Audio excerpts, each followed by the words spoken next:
Manake ndani kamera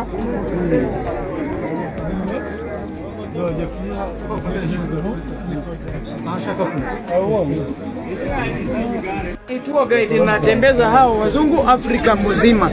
Sasa mimi tumetoka Kenya, tukapita Uganda, tukapita Rwanda, sasa tumefika Kongo na tumerudi tena Rwanda. Sasa tunaelekea tuende Tanzania, tuende Madagascar, tuende Malawi, tuende mpaka South Africa chini. Ndio. Sasa tunazunguka na hii Cybertruck, wanataka kuconfirm kuwa Cybertruck electric ama gari yote electric inaweza tembea inchi mingi. Na hii gari imetengenezewa kwa nchi gani? Imetengenezewa Amerika na hii gari ni ya full electric.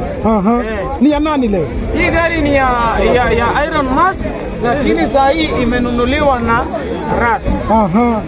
Sasa leo mnatoka, nimeona jana mlikuwa DRC, leo mnaelekea wapi? Leo tunaelekea Kigali, tunalala Kigali ndio tuelekee kwenda Kitumo tukielekea Tanzania. Asante sana. Sawa.